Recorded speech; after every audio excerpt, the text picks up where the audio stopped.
포도원 농부 비유인데요. 어쩌면 성경을 전체를 요약해서 비유라는 뜻은 여러분 팔아 옆에서 던지다 그런 뜻이에요. 그래서 이 어떤 비유 애화를 통해서 주님이 말씀하시고자 하는 그 메시지의 본질을 이야기하는 것을 비유라고 말합니다. 우리가 성경을 읽고 묵상할 때 이 세 가지의 질문을 던지면서 말씀을 보면 큰 유익을 얻습니다. 그 세 가지 질문이 뭐냐면 하나님은 어떤 분이신가? 또 둘째로는 도대체 사람에 대해서 어떻게 말하고 있는가? 그리고 이제 말씀을 인도하고 성경을 가르치는 사람은 복음을 드러내야 돼요. 이 복음이라는 것은 예수 그리스도를 가리킵니다. 그래서 성경은 여러분 하나님과 인간 사이의 관계를 말하는 책이에요. 그런데 이 관계가 죄로 인해서 단절됐다는 것입니다. 그래서 이 관계를 회복하기 위해서 화목제물로 예수님이 오셨다는 거예요. 이게 성경 전체를 간단하게 요약한 것입니다. 그래서 저는 오늘 본문을 중심으로 첫째는 하나님은 어떤 분이신지, 둘째로 인간은 어떤 존재인지, 그리고 셋째는 예수 그리스도를 말씀하고자 하는 것입니다. 첫 번째 대지는 하나님은 어떤 분이신가 하는 거예요. 오늘 1절에 예수께서 비유로 그들에게 말씀하실 때 한 사람이 포도원을 만들어 산 울타리로 두르고 줍자는 틀을 만들고 망대를 지어서 농부들에게 새로 주고 타국에 갔더니, 여기서 말하는 한 사람은 하나님을 가리켜요. 그래서 그는 이 포도원을 만들기 위해서 얼마나 많은 땀을 흘렸는지를 이야기하고 있습니다. 포도원을 만들어서 여러분 울타리를 치고 산 울로 두르고, 그리고 여러분 바로 줍자는 구유 틀을 만들고 높은 망대를 지어서 포도원을 지키는 것입니다. 그리고 농부들에게 새로 주고 타국으로 떠나버렸다, 이렇게 이야기합니다. 이 한 사람의 행동을 보면 우리는 하나님이 어떤 분인지를 알 수 있어요. 하나님은 아주 관대한 사람이라는 것입니다. 그는 이 아름다운 포도원을 만들기 위해서 많은 수고를 했습니다. 정성스럽게 아름다운 포도원을 만든 후에 다른 사람에게 거저 맡기다시피 하고 떠났습니다. 1절 후반절에 보면 새로 주었다고 되어 있긴 하지만 2절에 보면 때가 이름에 농부들에게 포도원 소출 얼마를 받으려고 한 종을 보내니, 이 포도원 소출 얼마라는 것은 아주 극히 작은 양이에요. 그래서 영어 성경에 some of the fruit of the vineyard, 이 포도원의 열매 이 약간을 종을 보내서 소출을 받으려고 했습니다. 이것은 돈이 필요해서가 아니라 포도원 주인이 누구인지를 확인하기 위해서, 그런 확인하는 차원에서 종을 보낸 것입니다. 이것은 의례적인 거였습니다. 이 포도원은 다른 사람들에게 그저 선물로 주어진 것이나 마찬가지였습니다. 여러분, 하나님께서 에덴 동산에서 선악을 알게 하는 선악과 나무와 생명나무를 여러분 두지 않습니까? 이 선악과를 왜 두었습니까? 이 하나님은 하나님이시고 우리는 하나님이 만드신 피조물임을 보여주는 것이 뭐냐면 선악과라는 거예요. 그래서 우리 인간은 하나님의 말씀, 하나님의 경계를 넘어서는 안 되는 거예요. 하나님은 하나님인 거예요. 그런데 인간이 소유욕 때문에, 탐욕 때문에 이 하나님과 우리와의 좋은 관계를 깨뜨려 버렸다는 것이 선악과를 따먹었다는 이야기예요. 그래서 인간의 죄는 뭐냐? 소유욕과 탐욕에 있다는 것입니다. 이 포도원은 우리의 삶의 조건, 삶의 마당을 대표하는 상징입니다. 하나님은 온갖 아름다운 삶의 조건을 우리에게 선물로 주셨다는 거예요. 여러분, 야고보서 1장 17절의 말씀, 각양 좋은 은사와 좋은 온전한 선물이 다 위로부터 빛들의 아버지께로부터 내려오나니, 우리가 사랑하는 사람들, 우리가 매일 누리는 이 생명의 호흡도, 그리고 여러분 맑은 공기와 푸른 하늘도, 이 모두 하나님으로부터 받은 선물이라는 거예요. 이것은 처음부터 하나님이 계획하셨던 것입니다. 여러분, 하나님이 이 우주를 만드셨을 때 사람을 언제 만드셨어요? 6째 날에 만들었어요. 만약 사람을 둘째 날이나 셋째 날에 넷째 날에 만들었다면 여러분 어떠했을까요? 사람은 생존 자체가 불가능했을 것입니다. 살아있어도 매우 불편했을 것입니다. 하나님은 모든 만물을 다 지어놓고 난 다음에 마지막으로 인간을 만드셨어요. 그래서 아담과 하와가 눈을 뜨고 아침에 기지개를 켜고 에덴 동산에 일어났을 때 모든 것이 완벽하게 다 갖추어져 있었어요. 이것이 무엇을 의미합니까? 이 모든 것을 하나님이 우리에게 선물로 주셨다는 거예요. 그렇습니다. 하나님께서 이렇게 아름다운 포도원과 같은 삶의 터전을 준비하시고 우리에게 아낌없이 주신 관대하신 주인이시다. 그래서 하나님은 은혜로우시며 자비로우시며 노하기를 더디하시며 긍휼이 풍성하신 하나님이다. 이렇게 성경에 자주 우리 하나님을 그렇게 이야기합니다. 당시에 이스라엘에서 이런 일이 흔하게 일어났어요. 로마 정부와 이 종교 지도자들의 폭정과 착취에 시달리기 싫어서 자신의 밭을 소작농들에게 주고 마게도니아 등지로 떠나버렸습니다. 그런 주인들이 많았어요. 그런 사람들 중에 많은 경우 자신이 갖고 놓은 땅을 믿을 만한 분에게 거의 무료로 주고 떠나는 거예요. 우리가 미국에 갔을 때 여러분 여기 있는 집을 다 팔지 못하고 갈 경우에 가까운 사람에게 맡기고 가는 것과 같은 것이죠. 이런 사람들을 여러분 디아스포라라고 불러요. 훗날 세계 각처에 흩어져 있는 많은 사람들을 하나님은 복음의 전진기지로 사용하였습니다. 이 하나님의 섭리는 너무나 놀랍습니다. 하나님은 그들처럼 우리를 믿어주시고 풍족한 삶의 터전을 선물로 주셨다는 거예요. 또 오늘 본문 속에 나타난 하나님은 어떤 하나님이냐? 인내하시는 하나님이시다는 거예요. 타국으로 떠난 주인은 때가 이르렀을 때 농부들에게 소출 얼마를 받고자 종을 보냈습니다. 이것은 소유주가 주인이 누구인가를 확인하는 행위였다고 말씀했습니다. 그런데 이 포도원을 관리하고 있던 사람들은 어떤 반응을 나타냈습니까? 종을 보냈어요. 그런데 3절에 보니까 그들이 종을 잡아 심히 때리고 거저 보냈거늘. 또 4절에 보니까 다시 다른 종을 보내니 그의 머리에 상처를 내고 능욕하고 수치를 줍니다. 또 5절에 또 다른 종을 보냈더니 그들이 그를 죽이고 그의 많은 종들을 더러는 때리고 더러는 죽인지라 이렇게 되어 있어요. 여러분 하나님의 인내심을 보십시오. 주인은 놀랍도록 오래 참고 기다리십니다.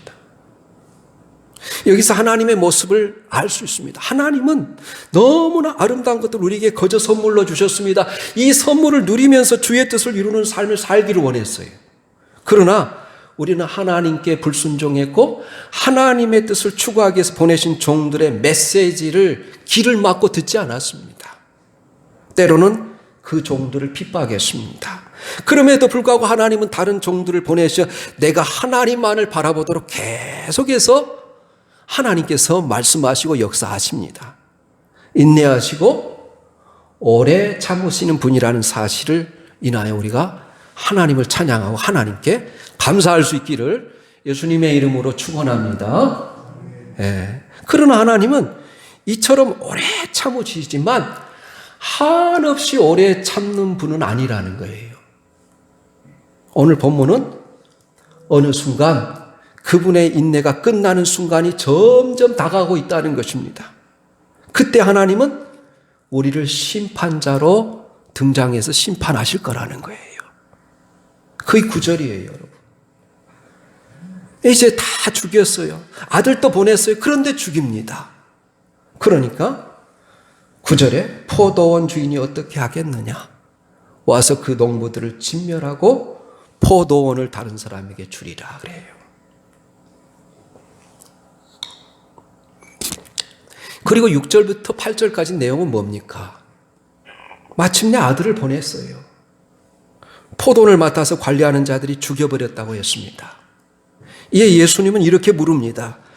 너희가 포도원 주인이라면 어떻게 하겠느냐? 그 농부들을 진멸하지 않겠느냐? 마침내 이 진노의 순간, 심판의 순간이 찾아온다는 것입니다. 하나님께서 우리에게 많은 것을 선물로 주시고 그 선물을 통해서 복된 삶을 누리기를 기대하셨지만 우리가 불순종하고 반역할 때 우리는 엄정한 하나님의 심판 앞에 직면하게 될 것이라는 거예요. 근데 하나님은 세 가지 하나님이 그러니까 여러분 은혜로우시고 관대하신 하나님, 여러분 참을 때까지 참으시고 인내하시는 하나님, 그러나 마침내 그럼에도 불구하고 돌아오지 아니하고 하나님을 믿지 않으면, 두려워하지 않으면 심판하시는 하나님이시다 그러는 거예요. 이제 두 번째로, 그러면 이 본문 속에 나타난 사람들은 어떤 존재인지, 바로 너무나 이기적인 존재라는 것을 이야기합니다. 하나님은 포도원을 비롯해서 모든 것을 맡겨주셨습니다. 사람들을 그것을 맡은 자에게 불과해요. 성경은 우리를 뭐라 그래요? 청직이라 그래요. 관리자라고 이야기해요. 하나님이 모든 것을 주셨는데 그것을 잘 관리할 수 있는 책임이 우리에게 있다는 거예요. 오늘날 여러분 신학은 이제 어디로 돌아가고 있냐면 생태계 신학으로 돌아가고 있습니다. 이 지구의 생태계가 너무 중요한 시대가 됐어요. 많은 것들이 여러분 파괴되고 여러분 살림들이 무너져 갖고, 그래서 여러분 기후와 환경에 이상한 변화들이 일어나고 있지 않습니까? 이 지구를 하나님께서 우리에게 맡기셨어요. 잘 관리하도록. 그런데 인간의 이기적인 욕망으로 말미암아 다 파괴되어져 가고 있습니다. 그래서 여러분, 나에게 주님이 생명도 맡겨주셨고 또 사랑하는 아내와 남편도 주셨고 또 자식들도 주셨고 또 하나님께서 우리에게 일할 수 있는 일터도 주셨고 돈도 시간도 맡겨주셨습니다. 우리는 그것을 맡은 자에 불과합니다. 그런데 맡은 자의 탈선이 언제부터 시작되는 걸까요? 오늘 성경에 의하면 맡은 것을 내 것으로 착각하는 순간부터 시작된다는 거예요. 그것이 하나님의 것이라는 당연한 진리를 알면서 내 것으로 만들기 위해서 음모를 시작합니다. 그게 7절이에요. 그 농부들이 서로 말하되 이는 상속자니 자축이자 그러면 그 유산이 우리 것이 되리라 그래요. 아들을 죽이면 이 포도원이 자기 것이 될 것이라 생각했어요. 인간들은 하나님의 것을 내 것이라고 말하고 싶어 합니다. 이기적인 인간의 모습입니다. 어리석은 부자의 비유에서도 이런 사실을 적나라하게 말씀해 주시죠. 여러분 성경에 보면 어리석은 부자가 나와요. 한 부유한 농부가 봄에 씨를 뿌렸어요. 그리고 열심히 땀 흘리며 가꾸었습니다. 추수 때가 되었어요. 아마 풍년이었던 것 같아요. 이 너무나 소출이 풍성해질 것 같았습니다. 그래서 농부는 지금 가지고 있는 곡간으로는 그 곡식을 다 저장할 수 없다가 생각해서 바로 여러분 이 곡간을 늘리는 작업을 합니다. 그리고 이런 독백을 합니다. 자기 자신에게 이렇게 말해요. 내 풍성한 소출을 어디에 다 쌓아두면 좋을까? 내가 넓혀놓은 곡간마다 가득가득 쌓아두겠다. 내 영혼아 여러 해 먹을 곡식을 쌓아두었으니 이제 평안히 먹고 마시고 즐기자. 그래요. 이러한 그에게 하나님이 나타나셔서 뭐라고 말씀하십니까? 어리석은 자요. 오늘 밤에 네 것이라고 주장하는 네 영혼을 내가 가져가리니 그럼 네가 네 것이라고 주장하는 것들이 누구의 것이 되겠느냐. 그래요. 이 비유의 핵심이 무엇입니까? 이 비유의 핵심은 진정한 소유주가 누구냐는 그런 그 내용이에요. 나의 목숨은 누구의 것입니까? 내 사랑하는 남편과 아내, 내 자녀와 재산은 모두 내 것입니까? 우리는 모든 것들은 한순간에 날아가 버릴 수 있습니다. 이 세상을 떠나 하나님이 우리의 영혼을 거두어 가시면 우리는 빈손 들고 가야 합니다. 그 어느 것 하나도 내 것이라고 할 수 없습니다. 내 것이라고 우리가 착각할 뿐이죠.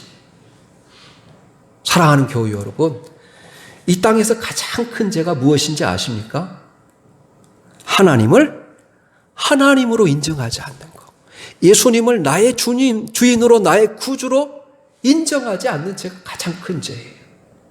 성경에서 모든 죄는 다 회개하면 용서받을 수 있지만 여러분이 예수님을 하나님으로 인정하지 아니하고 예수님을 나의 구주로 영접하지 않는 사람은 다 심판을 면하지 못할 것이라고 말씀하세요. 그런데 왜 사람들은 하나님을 거절합니까? 자기가 인생의 주인이라고 생각하기 때문이에요. 내 인생에서 하나님을 제거해버리면 비로소 자유롭고 자기 멋대로 살 수 있다고 생각하기 때문입니다. 그래서 하나님을 하나님으로 인정하지 않는 거예요. 여러분 전도해 보십시오. 예수 그리스도를 믿게 되면 많은 것이 자유를 빼앗길 거라고 생각해서 예수 그리스도를 믿지 않는 사람들이 대부분이에요. 내 인생에서 하나님을 제거해야지. 그래서 내 멋대로 자유스럽게 살아야지. 이렇게 생각하는 사람 대부분의 사람들이거든요. 그래서 하나님을 하나님으로 인정하는 것. 나는 그분의 소유임을 기억하고 하나님의 몫을 하나님의 것으로 인정하며 사는 것이 신앙입니다. 이 땅에서 하나님의 나라와 주의 몸된 교회를 위해서 얼마나 헌신하느냐를 보시고 하나님은 복을 주십니다. 분명한 사실이에요. 하늘나라의 상급을 정하십니다.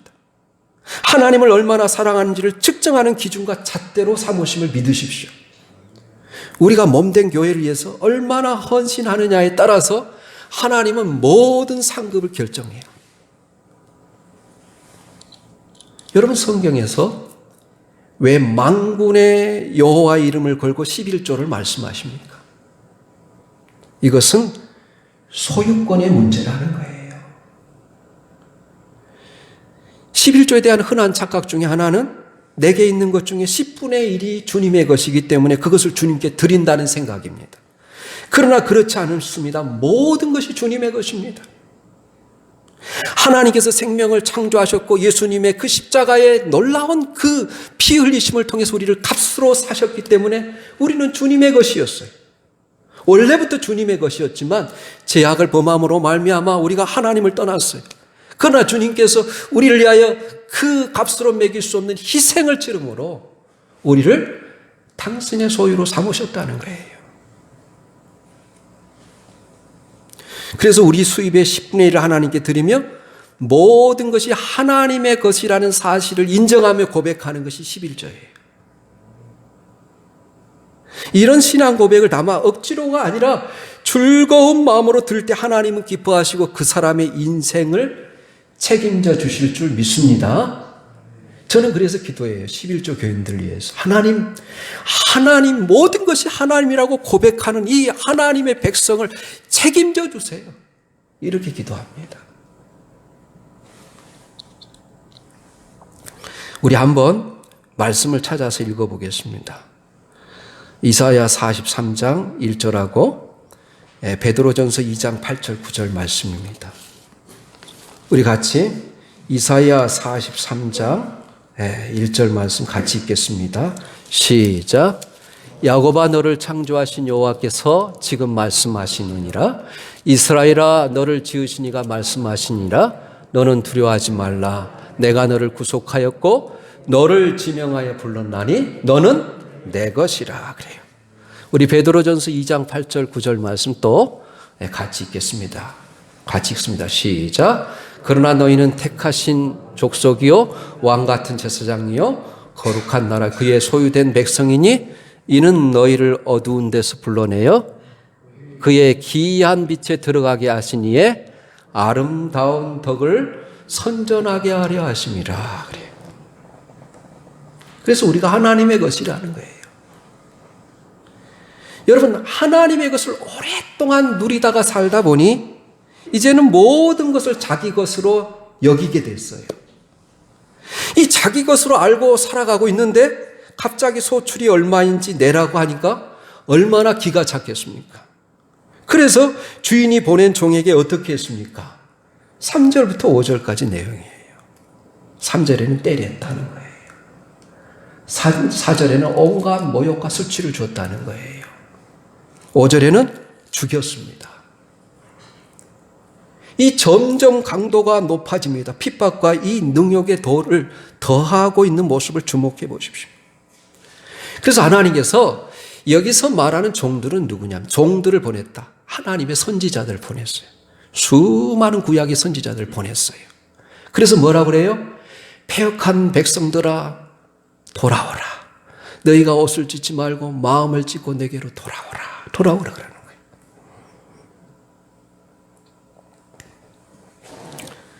그런데 여러분 구약에 보면 이 하나님의 계시나 뜻을 전하지 않고 자기 생각으로 하나님의 심판 없이 평안할 것이다 이렇게 전하는 선지자를 거짓 선지자라고 해요. 전쟁이 없이 여러분들은 평안할 것입니다 이렇게 전하는 선지자들은 거짓 선지자들이었어요. 그런데 여러분 반면에 하나님의 뜻을 그대로 전하는 소수의 선지자들 핍박을 받거나 순교를 당했어요. 그런 선지자들이 이사야와 에레미야와 같은 성경을 기록한 선지자들이죠. 얼마나 핍박을 받습니까? 그래서 여러분 아벨의 피로부터 스가랴의 피까지 너희들이 내가 보낸 종들을 죽이지 않는 적이 있었느냐 그래요. 지금도 세계 곳곳에서 말씀을 선포하고 선교를 하는 많은 선교사들이 죽임을 당하고 있습니다. 이것이 하나님을 향한 이 반역적이고 이기적인 인간의 모습이라는 거예요. 그렇다면 오늘 이 본문 속에서 예수님은 어떤 분이신가 하는 거예요. 6절 7절에 있습니다. 이제 한 사람이 남았으니 곧 그가 사랑하는 아들이라 채우러 이를 보내며 이르되 내 아들은 존대하리라 하였더니 그 농부들이 서로 말하되 이는 상속자니 자 죽이자 그러면 그 유산이 우리의 것이 되리라 그렇게 말해요. 선지자들을 보냈는데 핍박을 받고 죽임을 당합니다. 이제 주인이 자기와 똑같은 자기가 너무나 사랑하는 아들을 보냈어요. 누굽니까? 하나님의 아들 예수 그리스도죠. 예수님이 여러분 세례 요한에게 세례를 받고 올라왔을 때 또 거룩한 산 여러분 이 변형된 산에서 그의 모습이 변화됐을 때 하늘로부터 똑같은 음성이 듣습니다. 너는 내 사랑하는 아들이요 내 기뻐하는 자라 그래. 하나님은 그 사랑하는 아들을 우리를 위해서 보내셨습니다. 하나님이 세상을 이처럼 사랑하사 독생자를 주셨으니 이는 저를 믿는 자마다 멸망하지 않고 영생을 얻게 하시기 위해서 아들을 보내셨어요. 그런데 여러분 생각해 보세요. 지금 이 이야기를 누가 하고 있어요? 예수님이 하고 있어요. 언제 하고 있어요? 십자가의 죽음을 며칠 앞둔 때에 하고 있어요. 그 아들을 죽여 포도원 밖에 버릴 것이다. 이 말씀을 하면서 예수님의 심정은 어떠했을까요? 예수님은 무슨 생각을 하고 있었을까요? 틀림없이 자기 자신이 포도원 밖에 성문 밖에 갈보리에서 버려지고 던져질 광경을 바라보고 계셨을 것입니다. 예수님은 이처럼 자기 앞에 닥쳐올 아픔을 친히 알고 계셨습니다. 사람들에게 모욕을 당하고 침뱉음을 당하고 슬픔의 길, 여러분 십자가를 지고 가는 비아돌로스 그 슬픔의 길을 여러분 걸어가면서 넘어지고 쓰러질 것을 알았어요. 양손에 못이 박히고 옆구리에 창이 박히고 십자가의 고통스러운 모습으로 달리게 될 것을 이미 아시고 이 말씀을 하시고 계신 주님의 마음은 어떠했을까요? 예수님은 이 고난의 무게와 깊이 그 상처의 아픔을 알고 계셨습니다. 고난을 받고 죽임을 당할 것이라는 것이 이 비유 속에 나타난 주님의 모습입니다. 여러분, 구약과 신약의 모든 복음을 압축해서 이 비유를 통해서 주님이 오신 목적을 이야기하는 거예요. 그런데 여러분, 이 비유가 반전이 있습니다. 여기서 끝나지 않습니다. 10절, 11절이에요. 우리 10절, 11절 같이 읽겠습니다. 시작. 너희가 성경의 건축자들이 버린 돌이 모퉁이의 머릿돌이 되었나니 이것은 주로 말미암아 된 것이요 우리 눈에 놀랍도다 함을 읽어보지도 못하였느니라 하시니라. 이 건축자의 버린 돌, 이 건축자는 누구를 가리키냐면 사내들인 공예원들, 그 시대의 서기관들과 대제사장들을 가리켜요. 이 건축자의 버린 돌이 모퉁이 돌이 됐다는 거예요. 그 버린 돌이 한 건물을 견고히 세우는 모퉁이 돌이 될 것이라는 거예요.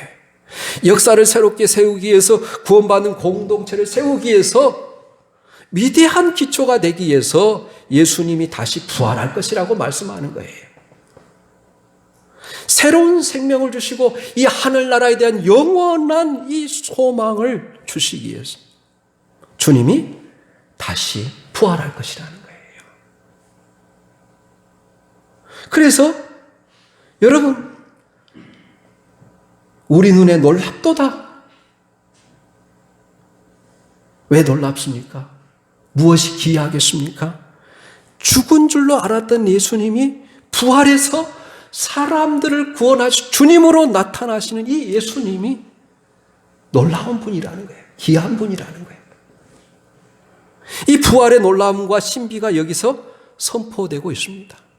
그런데 이 부활에 대해서 구약에도 여러분 예언하고 있어요. 우리 성경 시편 118편 22절 24절 또 사도행전 4장 11절 12절을 동시에 같이 우리 또 읽겠습니다. 시편 118편입니다. 우리 같이 띄워주시면 읽겠습니다. 같이 읽습니다. 시작. 건축자의 버린 돌이 집 모퉁이의 머릿돌이 되었나니 이는 여호와께서 행하신 것이요 우리 눈에 기이한 바로다. 이날은 여호와께서 정하신 것이라 이날에 우리가 즐거워하고 기뻐하리로다. 주님이 마침내 우리를 구원하시고 부활하셨기 때문에 우리가 기뻐하고 즐거워할 것이라 그래요. 또 사도행전 4장 11절 12절이에요. 우리 같이 또 읽겠습니다. 시작. 너희 건축자의 버린 돌로서 집모퉁이의 머릿돌이 되었느니라. 다른 이로서는 구원을 받을 수 없나니 천하 사람 중에 구원을 받을 만한 다른 이름을 우리에게 주신 일이 없음이라 하였더라. 이 놀라운 부활이 구약에 예언됐을 뿐만 아니라 이 오순절에 성령께서 오시고 이제 성령의 감동을 입은 하나님 주님의 제자들이 사도들이 나가서 주의 복음을 전합니다. 너희들이 십자가에 못 박은 예수는 살아나셨느니라. 그래서 드디어 사도들이 사도행전 4장 11절 12절에서 이 말씀을 다시 인용해서 선포하는 거예요. 다른 이로서는 너희가 구원을 얻을 수 없나니 천하 사람 중에 구원을 받을 만한 다른 이름을 우리에게 주신 일이 없느니라 그러면서 선포하는 거예요. 여러분, 한 사병이 중상을 입고 야전병원에 실려왔는데 이 소생 가능성이 전혀 없어 보였습니다. 그런데도 불구하고 군의관이 이 환자를 보고 무심코 한마디를 던졌습니다. 이 친구가 내일 새벽까지 죽지 않으면 희망이 있어요. 죽음 앞에서 숨을 몰아쉬던 병사가 군의관이 하는 말, 희망이 있어요. 내일 아침까지 죽지 아니하면. 이 말을 듣고 여러분 죽지 아니하려고 몸부림을 칩니다. 이 시로라기 같은 희망을 붙들고 몸부림을 쳤어요. 드디어 밤 12시가 지나고 새벽이 다가오자 그에게 새로운 생명이 흘러넘치기 시작합니다. 여러분, 이 군의관의 한마디 말도 그렇게 그에게 소망이 되었다면 우리 주님이 이렇게 말하지 않습니까? 나는 부활이요 생명이요. 나를 믿는 자는 죽어도 살겠고 무릇 살아서 나를 믿는 자는 영원히 죽지 아니하느니라. 네가 이것을 믿느냐? 여러분, 이 험한 세상 무엇을 붙들고 살고 있습니까? 우리 모두가 붙들고 있는 이 마지막 희망이 무엇입니까? 우리의 모든 죄를 대속하시고 부활하신 예수님이 우리의 참된 소망이 되심을 믿으시기를 바랍니다. 이것이 여러분 복음이에요. 그분과 연합한 우리는 그분의 고난이 우리의 고난으로, 그분의 부활이 우리를 위한 부활이 됐습니다. 믿음으로 예수 그리스도의 그 부활과 주님의 십자가의 죽음을 믿는 자는 그가 사셨으므로 우리도 다시 사실 것이라는 거예요. 주님이 새로운 생명을 주셨으므로 우리는 고난의 골짜기와 같은 이 현실의 인생도 승리의 기쁨을 바라보며 걸어갈 수 있다는 거예요. 이제 고난을 이기고 부활하신 이 예수 그리스도의 발자취를 따라가야 합니다. 그분을 찬양하십시오. 그분 앞에 감사하십시오. 그가 나의 구원자가 되심을 믿고 끝까지 참된 성도들이 다 되시기를 예수님의 이름으로 축원합니다. 아멘.